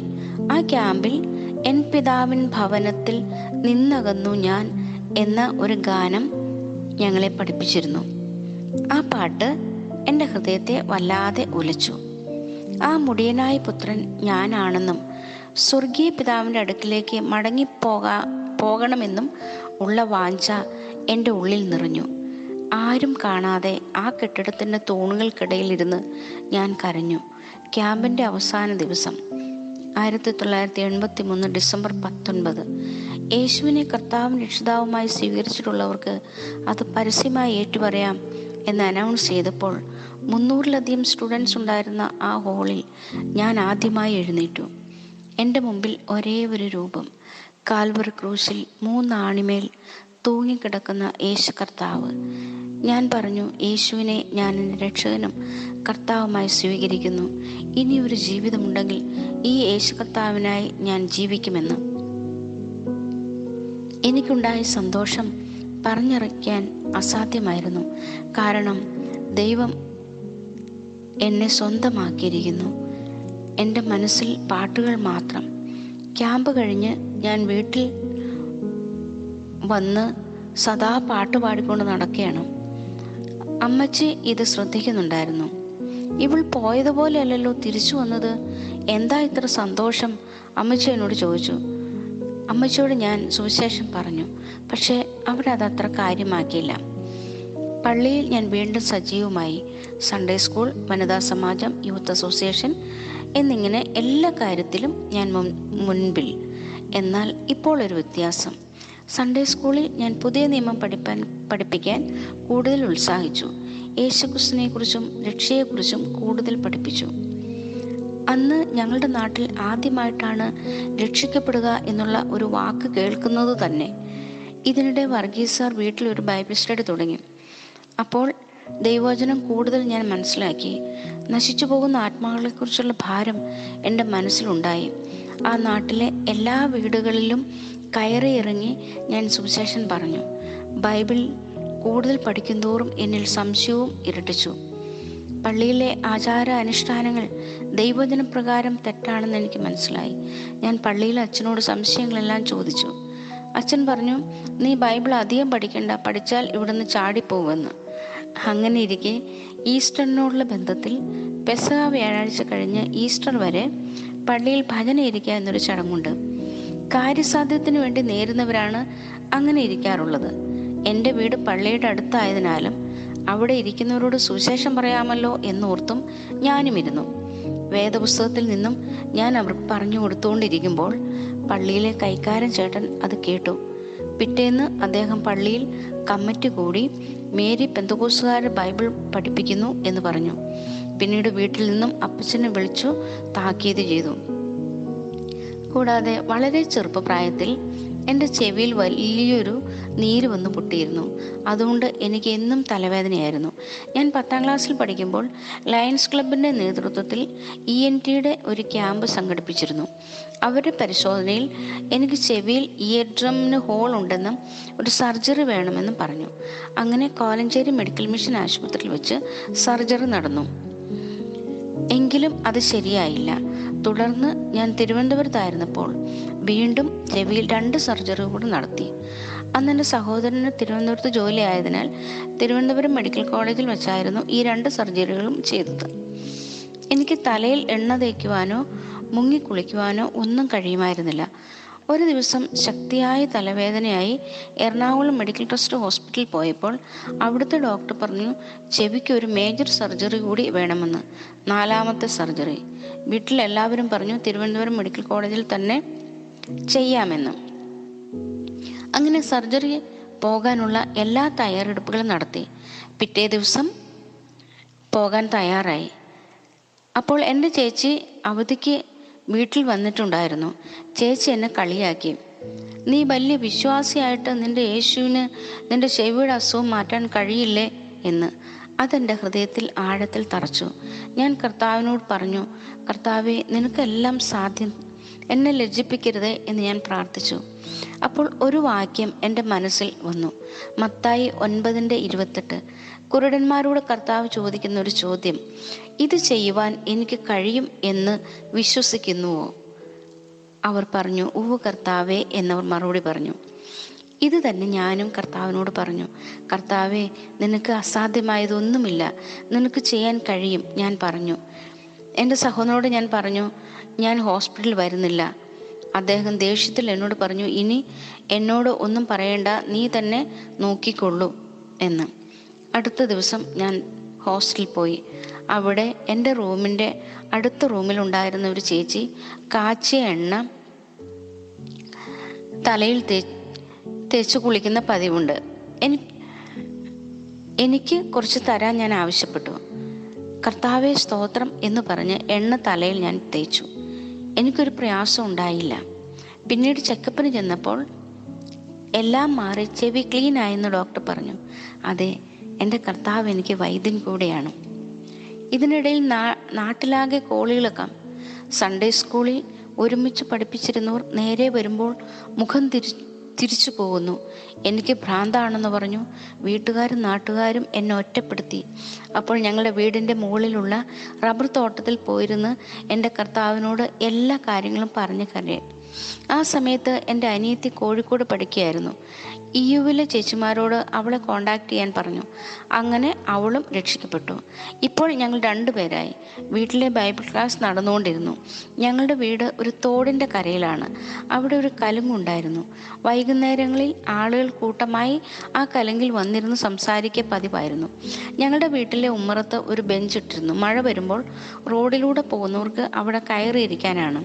കലങ്കിലിരുന്ന ഒരു ചേട്ടൻ വീട്ടിലെ ബൈബിൾ ക്ലാസ് ശ്രദ്ധിക്കുന്നുണ്ടായിരുന്നു. അദ്ദേഹം പതുക്കെ ആ ബെഞ്ചിൽ വന്നിരുന്നു. തുടർന്ന് വീട്ടിനകത്തേക്ക്. അങ്ങനെ ആ ചേട്ടൻ രക്ഷിക്കപ്പെട്ടു. മാത്രമല്ല അവരുടെ വീട്ടിലുള്ളവരും സഹോദര കുടുംബങ്ങളും എല്ലാവരും രക്ഷിക്കപ്പെട്ടു. അപ്പോൾ പള്ളിയിൽ നിന്ന് വീണ്ടും പ്രശ്നം. ഞാൻ ചോദിച്ചു, ജീവിതത്തിൽ സമാധാനമില്ലാതെ സന്തോഷമില്ലാതെ മദ്യപിച്ച് നടന്നിരുന്ന കാലത്ത് ആർക്കും ചോദിക്കാൻ ഒന്നും ഉണ്ടായിരുന്നില്ലല്ലോ എന്ന്. അവർക്ക് മറുപടിയില്ലായിരുന്നു. ലോക്കൽ ചർച്ചിൻ്റെ ആരംഭമായിരുന്നു ആ കാലയളവ്. സാർ ഒരിക്കൽ എന്നെ കോതമംഗലത്ത് മാതിരപ്പള്ളിയിലുള്ള സഭയിലേക്ക് ക്ഷണിച്ചു. ഞാൻ പോയി. എനിക്കുണ്ടായ സന്തോഷം നിർവചിക്കാൻ അസാധ്യമായിരുന്നു. ജീവനുള്ള ദൈവത്തെ ആരാധിക്കുന്ന ഒരു കൂട്ടം വിശ്വാസികൾ. പള്ളിയിൽ പ്രശ്നങ്ങൾ ഉണ്ടായിരുന്നുവെങ്കിലും ഞാൻ വിട്ടുപോന്നിട്ടില്ലായിരുന്നു. ഇടയ്ക്ക് ഞാൻ മാതിരപ്പള്ളിയിലെ ചർച്ചിൽ പോവും. പള്ളിയിലുള്ളവർ ആദ്യം വിചാരിച്ചത് ഞാൻ കോതമംഗലം വലിയ പള്ളിയിൽ പോകുന്നതായിരിക്കും എന്നാണ്. പിന്നീട് എൻ്റെ സംസാരവും സംശയങ്ങളും വീണ്ടും പ്രശ്നങ്ങൾ ഉണ്ടാക്കി. എൻ്റെ സഹോദരൻ തിരുവനന്തപുരത്ത് ജോലിയായിരുന്നു. ഇടയ്ക്ക് വീട്ടിൽ വന്നപ്പോൾ നാട്ടിലെ സംസാര വിഷയം ഞാനായിരുന്നു. അദ്ദേഹം പറഞ്ഞു, ഇനി ബൈബിൾ ക്ലാസ് എന്ന് പറഞ്ഞ് ഇവിടെ നിന്ന് ഇറങ്ങിയാൽ നിൻ്റെ കാൽ തല്ലി ഓടിക്കുമെന്ന്. അവിടെയെല്ലാം ധൈര്യത്തോടെ നിൽക്കുവാൻ കർത്താവ് എനിക്ക് കൃപ നൽകി. എൻ്റെ ചേച്ചി പാലക്കാട് സ്കൂൾ ടീച്ചറായിരുന്നു. അവധിക്ക് വീട്ടിൽ വന്നപ്പോൾ നമ്മുടെ സോദരിയിലെ അംഗം ജൂലി കുഞ്ഞുമോൻ്റെ പപ്പ വീട്ടിൽ വന്നു. ചേച്ചിയോട് സുവിശേഷം പറഞ്ഞു. ചേച്ചി രക്ഷിക്കപ്പെട്ടു. ഇപ്പോൾ ഞങ്ങൾ 3 പേരായി. ഞങ്ങളുടെ അപ്പച്ചൻ ഒരു മദ്യപാനിയായിരുന്നു. മാത്രമല്ല വീട്ടിൽ വലിയ 2 പന ചെത്തുന്നുണ്ടായിരുന്നു. ഇഷ്ടംപോലെ കള്ള്. ഒരു മുറിയിൽ ബൈബിൾ ക്ലാസ് നടക്കുമ്പോൾ അടുത്ത മുറിയിൽ അപ്പച്ചൻ റേഡിയോ ഉച്ചത്തിൽ വയ്ക്കും. ദിവസങ്ങൾ കടന്നുപോയി. ഒരു ദിവസം ഞാൻ അപ്പച്ചനോട് ചോദിച്ചു, അപ്പച്ച, നിത്യമായ സന്തോഷം എന്തിനാണ് ഈ ഒരു ഗ്ലാസ് കള്ളിൽ നശിപ്പിക്കുന്നത് എന്ന്. അന്ന് അപ്പച്ചനൊരു തീരുമാനമെടുത്തു. യേശു കർത്താവിനെ രക്ഷകനായി സ്വീകരിച്ചു. പിറ്റേ ദിവസം തന്നെ ആ 2 പനയും വെട്ടിക്കളഞ്ഞു. വേദപുസ്തകം ഒഴിച്ച് എല്ലാ ബുക്കുകളും വായിച്ചിരുന്ന അപ്പച്ചൻ്റെ കയ്യിൽ വേദപുസ്തകമേ പിന്നെ കാണാൻ കഴിഞ്ഞുള്ളൂ. വേദപുസ്തകം വായിച്ചുകൊണ്ടിരിക്കുമ്പോഴാണ് അപ്പച്ചൻ കർത്താവിൻ്റെ സന്നിധിയിലേക്ക് ചേർക്കപ്പെട്ടത്. ഒരു ദിവസം ആരാധനയ്ക്ക് അമ്മച്ചിയെ ഞങ്ങൾ കൊണ്ടുപോയി. അവിടെ വെച്ച് അമ്മച്ചിയും കർത്താവിനെ രക്ഷിതാവായി സ്വീകരിച്ചു. ആ കാലയളവിൽ പള്ളിയിൽ വലിയൊരു പരിപാടി നടന്നു. തിരുമേനിയൊക്കെ വരുന്നതായിരുന്നു. ഞാൻ പള്ളിയിൽ നിന്നും വിട്ടു പോന്നിട്ടില്ലായിരുന്നു. പക്ഷേ തിരുവചന സത്യം എനിക്കറിയാം. ഒന്നുകിൽ ഞാൻ അറിഞ്ഞ സത്യത്തിനെതിരായി പള്ളിയിൽ പോകണം, അല്ലെങ്കിൽ സത്യത്തിനായി എന്നേക്കുമായി ഈ നാമധേയക്കൂട്ടം വിട്ടുപോരണം. നിർണായകമായ ഒരു തീരുമാനത്തിന് മുമ്പിൽ ഞാൻ നിന്നു. എൻ്റെ ഭാവി എങ്ങനെയാകും എന്ന് ഞാൻ ഓർത്തില്ല. കേവലം 18 വയസ്സ് പ്രായമുള്ള ഒരു പെൺകുട്ടി പള്ളിയെയും സമുദായത്തെയും വീട്ടുകാരെയും വിട്ട് എങ്ങോട്ട് പോകും? അന്ന് ഞാൻ ഉറച്ച ഒരു തീരുമാനമെടുത്തു. ക്രിസ്തുവിനെ സ്വീകരിച്ചത് നിമിത്തം ജീവിതം അവസാനിക്കേണ്ടി വന്നാലും ഈ നല്ല കർത്താവിനെ പിൻപറ്റും എന്ന്. പിന്നീട് ഒരിക്കലും ഞാൻ അങ്ങോട്ട് തിരിഞ്ഞു നോക്കിയിട്ടില്ല. ഇതിനിടയിൽ എന്നെ എത്ര വഴക്ക് പറഞ്ഞിട്ടും വ്യതിചലിക്കാത്ത എൻ്റെ വിശ്വാസം കണ്ട് അകാലപ്രജ പോലെ നിന്ന എൻ്റെ സഹോദരനും യേശുവിനെ രക്ഷകനായി സ്വീകരിച്ചു. വീട്ടിലെ ബൈബിൾ ക്ലാസ്സിൽ കൂടുതൽ ആളുകൾ വന്നു ചേരുവാൻ തുടങ്ങി. ഹിന്ദു സമുദായത്തിൽ നിന്നും ഉള്ളവരും കർത്താവിനെ അറിഞ്ഞ് മുമ്പോട്ട് വന്നു. തുടർന്ന് അവിടെ ഒരു സഭാ കൂടിവരവുണ്ടായി. തുടർന്ന് എനിക്ക് ജോലി കിട്ടി. ഞാൻ എറണാകുളത്തേക്ക് യാത്രയായി. എറണാകുളത്ത് ഹോസ്റ്റലിലും കർത്താവിനെ സാക്ഷീകരിക്കുവാൻ കർത്താവ് എനിക്ക് അവസരം തന്നു. അതാണ് എൻ്റെ ഏറ്റവും വലിയ സന്തോഷം. ജോലി കഴിഞ്ഞു വന്നാൽ ഓരോ മുറിയിലും കയറി ഇറങ്ങി കർത്താവിനെ കുറിച്ച് പറയും. അങ്ങനെ ചിലരെങ്കിലും കർത്താവിനെ അറിയുവാൻ ഇടയായി തീർന്നു. എൻ്റെ മുമ്പിൽ വരുന്ന ഓരോ വ്യക്തിയുടെയും ആത്മാക്കളെക്കുറിച്ച് ഞാൻ ചിന്തിക്കും.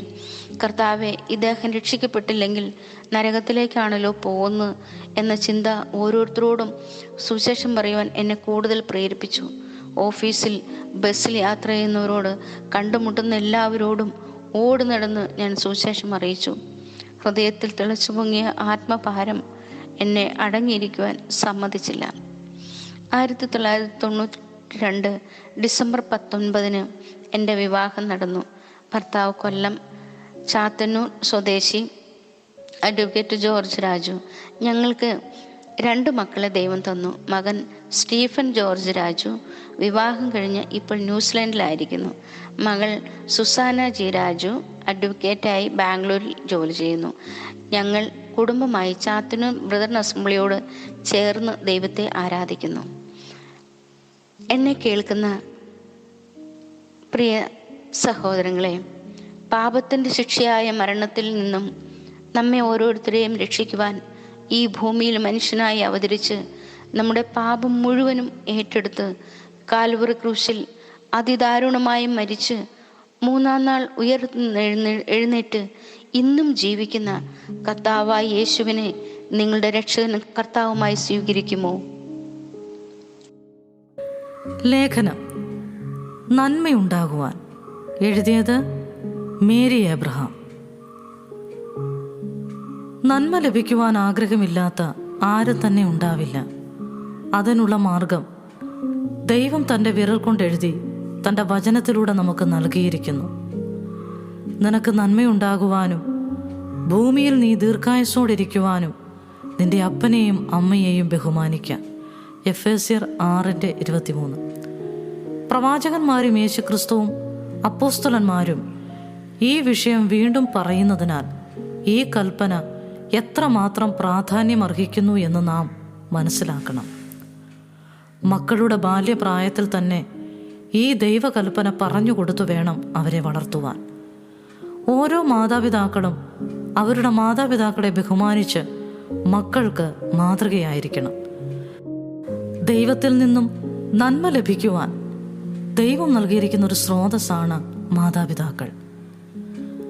വിവാഹവേദിയിൽ വെച്ച് മാതാപിതാക്കളെ വിട്ട് ഭാര്യയോട് പറ്റിച്ചേർന്ന് ജീവിക്കണം എന്ന് വധൂവരന്മാരോട് പറഞ്ഞു കൊടുക്കുന്നതോടൊപ്പം മാതാപിതാക്കളെ ബഹുമാനിക്കണം എന്ന ദൈവകൽപ്പനയും ഓർമ്മിപ്പിക്കണം.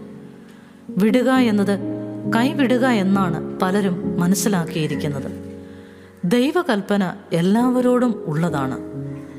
ഞാൻ അപ്പനെങ്കിൽ എന്നോടുള്ള ബഹുമാനം എവിടെ എന്നാണ് ദൈവം നമ്മോട് ചോദിക്കുന്നത്. ദൈവം സ്ഥാപിച്ച ഭൂമിയിലെ കുടുംബം സ്വർഗീയ കുടുംബത്തിൻ്റെ പ്രതീകമാണ്. മാതാപിതാക്കളെ ബഹുമാനിക്കണമെന്ന ദൈവകൽപ്പന തുച്ഛീകരിക്കുന്നവർ മാതാപിതാക്കൾക്ക് ഉപകാരം ചെയ്യാതിരിക്കേണ്ടതിനായി മാനുഷകൽപ്പനകൾക്ക് പ്രാധാന്യം കൊടുക്കുന്നു. കപടഭക്തിക്കാരെ എന്നാണ് കർത്താവ് അവരെ വിളിച്ചിരുന്നത്. ദൈവകൽപ്പന തള്ളിക്കളഞ്ഞിരിക്കുന്ന ഇക്കൂട്ടർ തന്നെ ഭജിക്കുന്നത് വ്യർത്ഥമാണ് എന്ന് കർത്താവ് പറഞ്ഞിരിക്കുന്നു. മനുഷ്യനായി അവതരിക്കുവാൻ തനിക്ക് ജന്മം നൽകിയ മാതാവിൻ്റെ സംരക്ഷണം വിശ്വസ്ത ശിഷ്യൻ യോഹന്നാനെ ഏൽപ്പിച്ചിട്ടാണ് അവിടുന്ന് ലോകം വിട്ടുപോയത്. വചനം കേൾക്കാതെ ചെവി തിരിച്ചു കളയുന്നവരുടെ പ്രാർത്ഥന ദൈവം വെറുക്കുന്നു. എന്നാൽ ദൈവേഷ്ടം ചെയ്യുന്നവരുടെ പ്രാർത്ഥന ദൈവം കേൾക്കുന്നു.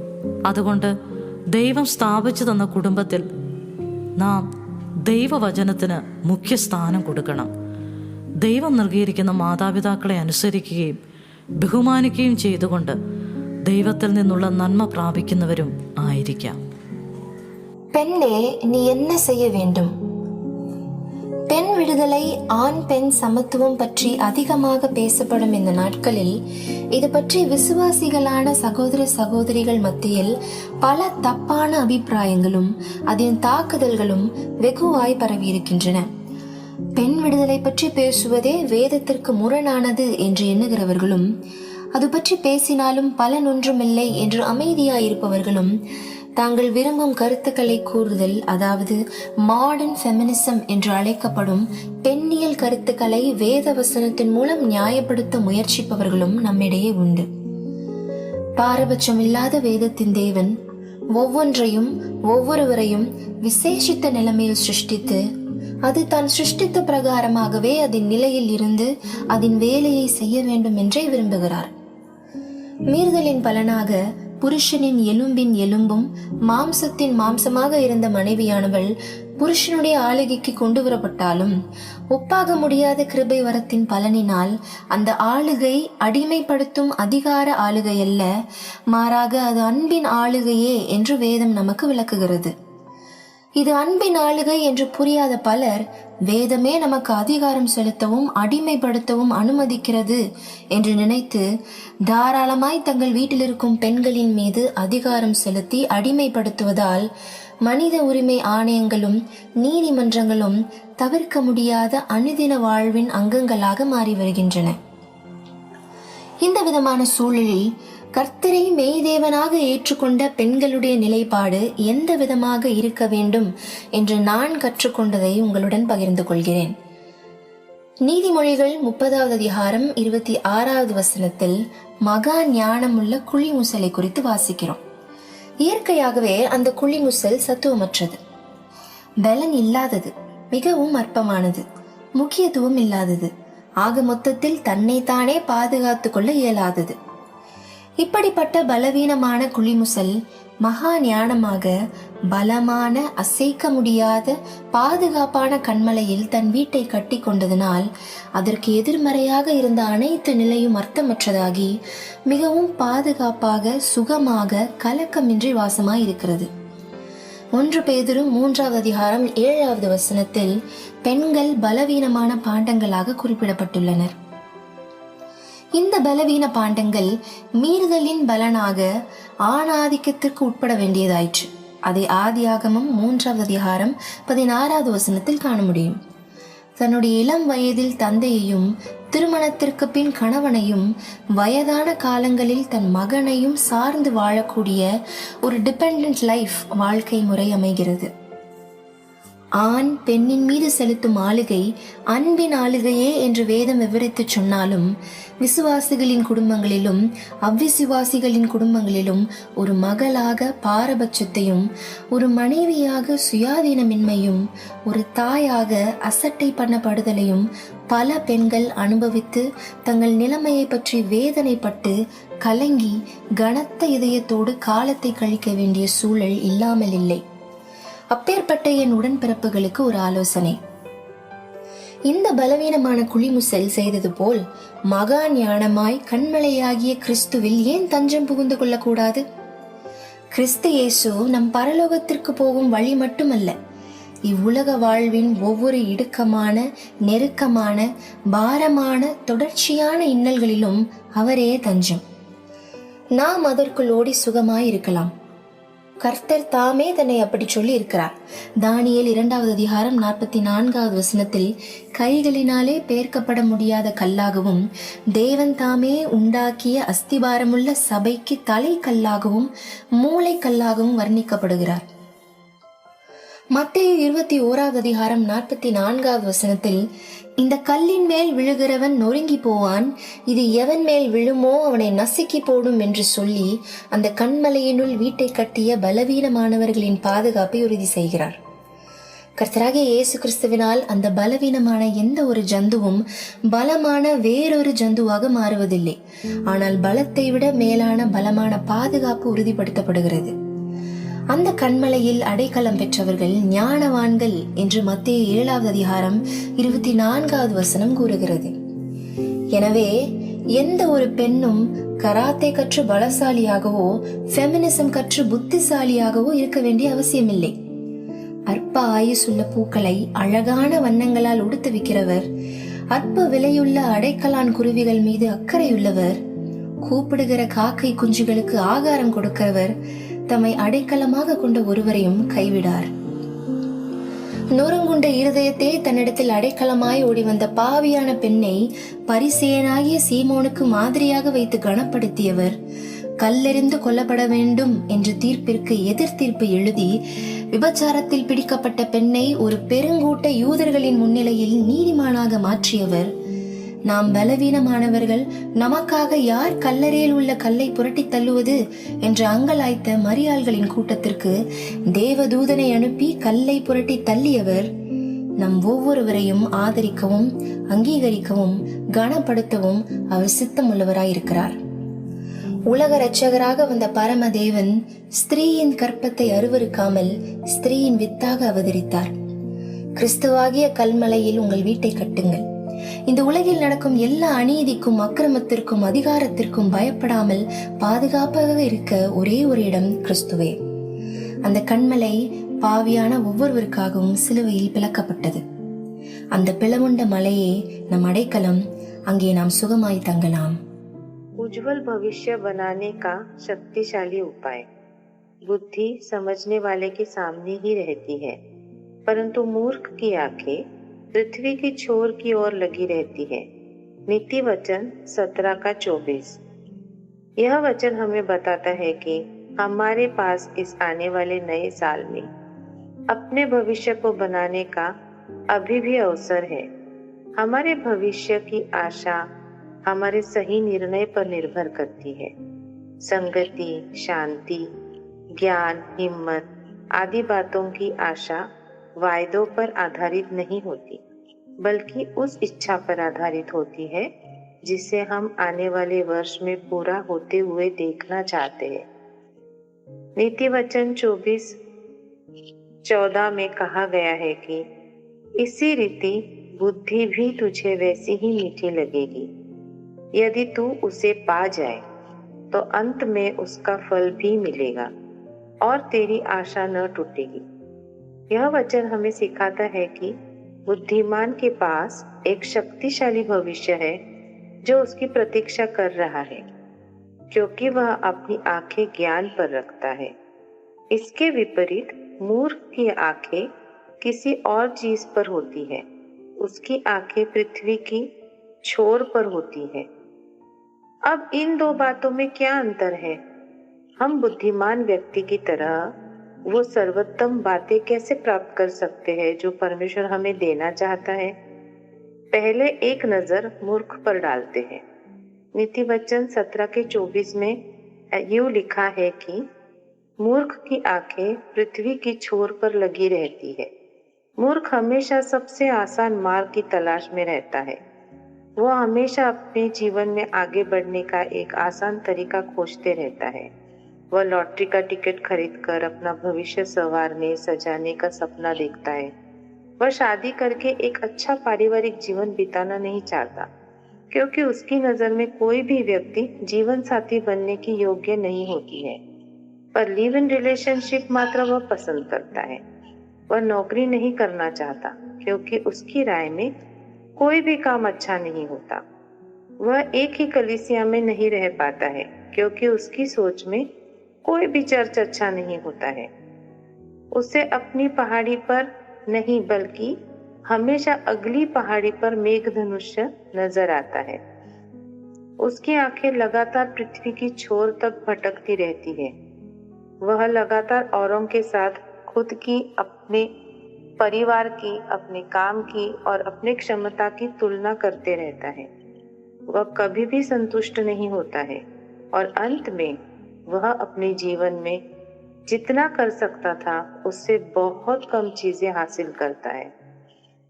इसके विपरीत बुद्धिमान व्यक्ति में दो अहम बातें होती हैं। पहली बात यह है कि उसका ध्यान केंद्रित होता है।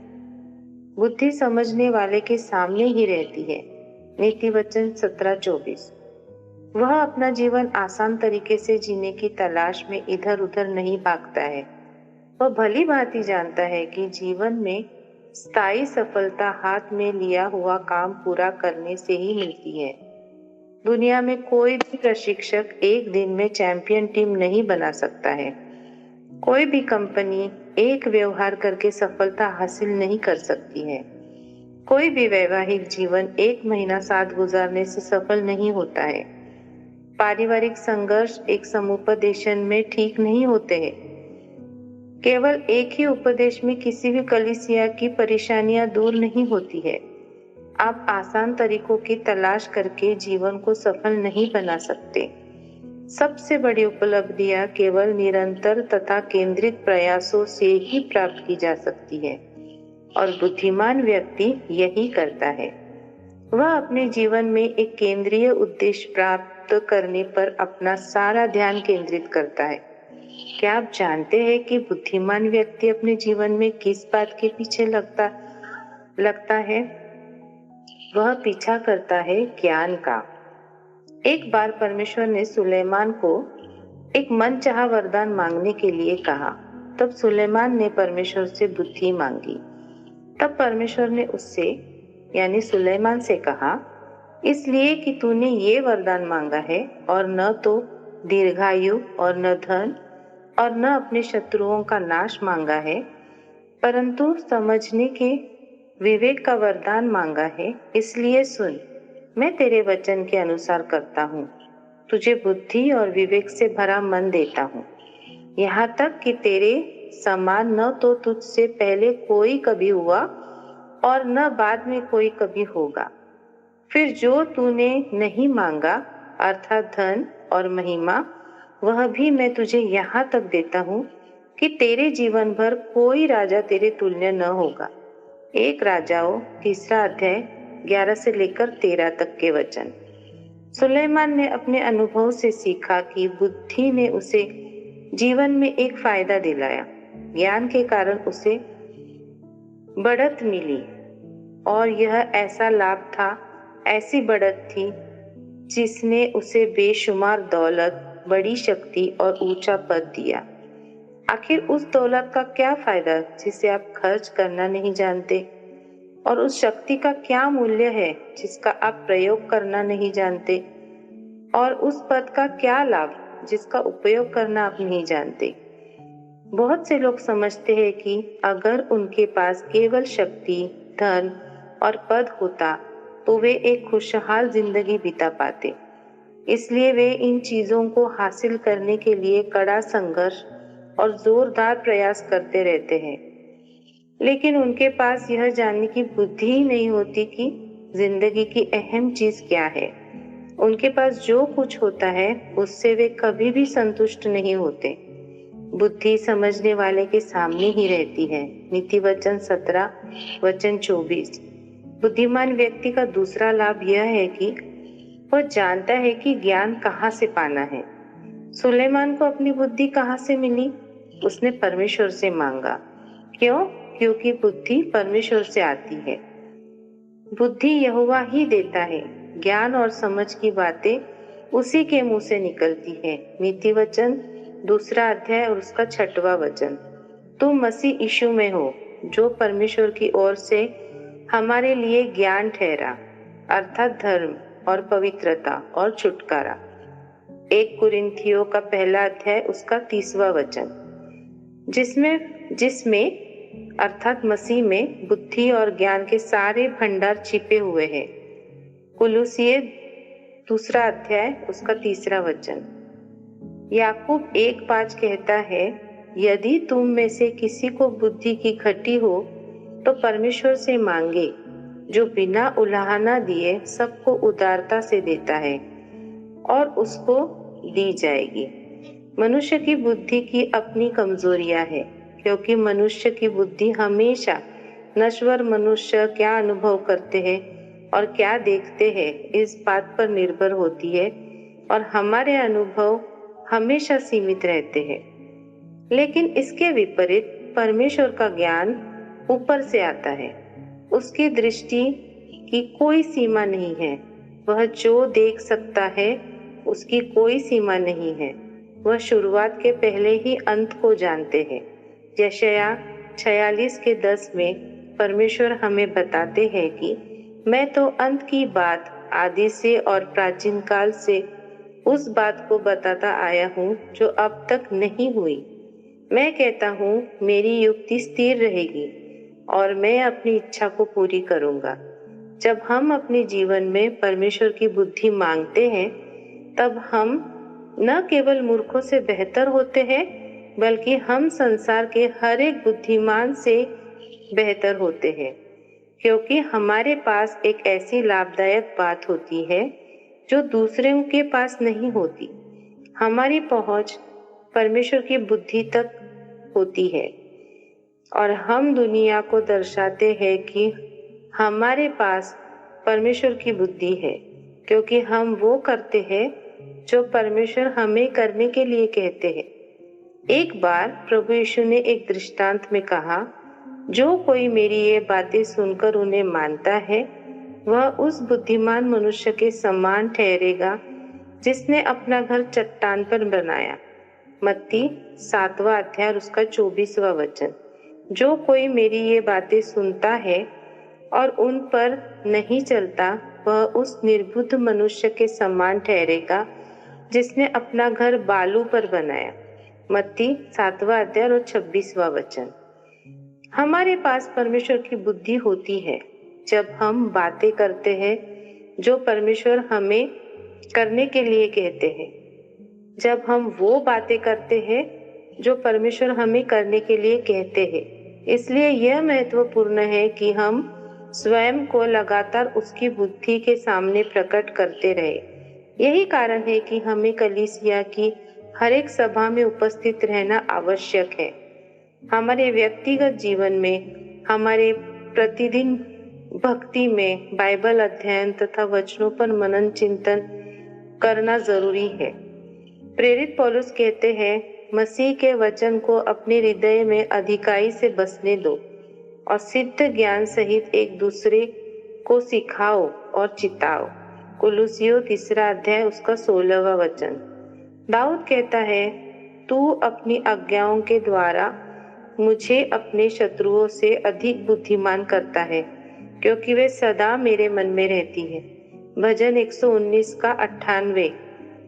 हम जितना अधिक परमेश्वर का ज्ञान प्राप्त करते हैं, उतना ही अधिक लाभ हमें इस संसार में होता है। तो वर्ष 2022 को एक अच्छा नया साल सुनिश्चित करने का तरीका है। क्रमांक 1, परमेश्वर के ज्ञान को पाना। क्रमांक 2, परमेश्वर के ज्ञान के अनुसार सारे कार्य करना। जितनी बार आप इसे कर सकते हैं, उतनी बार इसे बार बार दोहराते रहिए। याद रखने वाली मुख्य बात यह है कि एक मसीही व्यक्तिगत तौर पर और एक कलीसिया के रूप में हमारी पहुंच न केवल परमेश्वर के ज्ञान तक है, बल्कि उनकी शक्ति तक भी है। हमारे जीवन के लिए आने वाला साल एक महान नया साल बनाने आशा केवल इस तक सीमित नहीं है। परमेश्वर की शक्ति और उसका हमारे जीवन में कार्य करना हमारे लिए सबसे महत्वपूर्ण लाभ है। एक सच्चा विश्वासी न तो अपने बल पर आशा रखता है और न अपने कामों में, परंतु उसका पूरा भरोसा अपने उद्धारकर्ता परमेश्वर पर होता है, जो उन लोगों को कभी नहीं छोड़ते जिन्होंने अपनी सारी आशा और विचार उसी पर रखे हैं।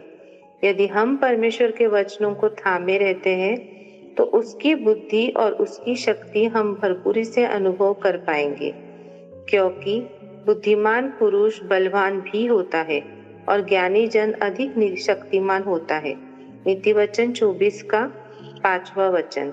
और हम इस आने वाले वर्ष में सफल होंगे और हम वह सब कुछ हासिल कर पाएंगे जो परमेश्वर हमसे चाहते हैं। जीवन में उतार चढ़ाव तो आते ही रहेंगे, लेकिन अंतिम परिणाम सुखद और सुहावना ही होगा। मानो परमेश्वर हमसे कह रहे हैं, बस वचन रूपी रथ में बैठे रहो और मैं सुनिश्चित करूंगा कि आप दौड़ जीते। यह नया साल आपको यह सारी बातें करने के लिए इस वचन के द्वारा उत्साहित करे। Heart of Christ in a Hurting World, written by Sheba Sam. We live in a more self-centered, individualistic world than ever. In a world of selfies, focusing on oneself has come way too easy. People hardly have time to think about others. Many are busy following their dreams, good jobs, fat salaries, and fancy weddings. While we are engaged in making a comfortable living for us, are we mindful of those around us who are suffering? How can we reach out to those who suffer, especially in the Church of God? The call to discipleship includes loving, giving, doing, helping, serving, and much more. When we stay indifferent or do not care for one another, we fall short of our calling. Developing a heart of empathy. Empathy is defined as the feeling that you understand and share another person's experiences and emotions, the ability to share someone else's feelings. In empathy, we seek to enter into another person's shoes and experience their situation as they experience it. Empathy is rejoicing with those who rejoice and mourning with those who mourn. Romans 12:15. True empathy is actively participating in the suffering of another. If one part suffers, every part suffers with it. If one part is honored, every part rejoices with it. 1 Corinthians 12:26. Empathy gives assurance to others that you are with them and that you are seeking to understand the situation from their perspective. It is seeing the world of pain through their eyes. This doesn't limit to words, rather extends to actions. When others celebrate their successes, we should take delight at the Lord's doing in their lives.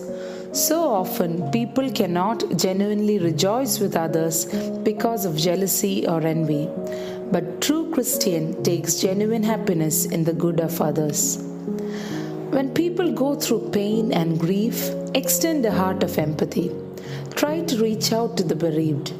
It's better to go to a funeral home than to attend a feast. Ecclesiastes 7:2. We can never fill up for the loss of their loved ones, but we can ease their sorrow by being there for them as a physical help. When people go through pain and suffering, we can be there as hands and feet of Jesus. Jesus modeled empathy at its best. He understands all that we go through because he was a man of sorrows and acquainted with grief. He identified with us in all our human limitations and trials, yet without sin. He knows our struggles as he has walked that road before. No one can better empathize like Jesus Christ, and we are called to follow his footsteps. We should never make hard times harder for people. Consider Job's friends. I've heard many things like these. You are miserable comforters, all of you. Job 16:2. We should prayerfully seek to be empathetic comforters. Be compassionate. Compassion is having concern in the suffering of others and moving towards action to alleviate it. Jesus was moved with compassion when he saw the frail estate of people. When he saw the crowds, he had compassion on them because they were harassed and helpless like sheep without a shepherd. Matthew 9:36. To have the heart of Jesus is to be moved with compassion. Compassion is extending warm, tender-hearted love in action. As 1 Peter 3:8 says, all of you be of one mind, having compassion for one another. Love as brothers. Be tender-hearted. Be courteous. Have concern for the well-being of others and seek their interests. Philippians 2:1-4. It will not always be in our convenient zone, but as our Lord is compassionate, so should we be. Do not judge. Sometimes people tend to look down on those who suffer and jump into conclusions about it. Some think that those who suffer do so because of their sin. Don't always relate suffering to sin. If he is chastening someone through suffering, the Lord will deal personally. We don't have to be the judge of that. Job's friends were judgmental and thought Job's suffering was due to his sins when the truth was far from that. Don't make belittling comments and add to the hurt of those who are in pain. Each circumstance is different and it's not all about what you see. What we can do is to look into our own lives and be our own judge. Be an encourager. There might be many sisters who are distressed and discouraged with family problems, financial crisis, or spiritual struggles. Don't put them down or be rude to them. Sometimes all it takes to brighten them up is a gentle word. Encourage them to move on when they are disheartened. Tell them that they can do it with God's help. Admonish backsliders to fall back on his unfailing loving arms. Even in correction, our goal should be restoration achieved in love. Be helpful. Always be willing to help and share. Helping means seeing the need of another and filling the gap in ways we can, according to the resources and ability God has given us. Never be too proud to resist help, neither be too selfish to deny help. For those who suffer spiritually, offer encouragement, counsel, and prayer. Lead them to a better understanding of God. For those who suffer emotionally and mentally, give a listening ear, a kind word, or a shoulder to cry on. Genuinely seek to understand them. If they need medical assistance, arrange for it. For a family suffering physically, we can assist materially. We can cook meals and take it over to the hospital. If possible, stay in the hospital as a caretaker for a while to relieve the bystander so that she can go home and catch up on some rest. Drive people to doctor appointments or sit with a family in the waiting room during an operation. Help financially if a family is in need. There are many who would need a break from their monotonous routines.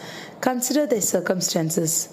For example, a mother who might be exhausted taking care of a special needs child. Invite them over for a meal. Let your kids play with them. Offer to take care of their children for a day so that she will get some time off. Give them a heeding ear. Make them feel loved and special with thoughtful actions. Few practical ways to help a friend who has lost a loved one. Never say don't worry or just pray or you need to move on when they are grieving. Tell them we are with you through this. Assure them of your support and care. Offer practical help. Run errands, buy groceries, provide some meals. Be specific on how you can help. Don't say broadly, let me know if you need any help. Instead, try to say, for example, shall I take children to school? Shall I bring meals for lunch this week? Be present. Just be there for them. Sometimes that's all you can do. Understand that grieving is a long process. Be patient as you journey with them. Give phone calls frequently through the trial. Make visits. Be a prayer partner. Prayer is not the last resort, but the first. From the moment we know of someone in need, we can pray. Pray with them and for them. Prayer stirs our heart into action. Pray that we can be a blessing to others in their need. Be willing to let God use you as an answer to your prayer. Galatians 6:2. Bear one another's burdens and so fulfill the law of Christ. Each situation is different and each one's needs vary.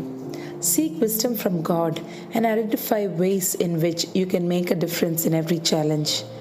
We will not be able to solve the problems of everyone or be present everywhere, but we can walk through with others in their trials according to the grace and gifts God has bestowed upon us. Thereby, we can exhibit the heart of Christ in a hurting world. Thank you.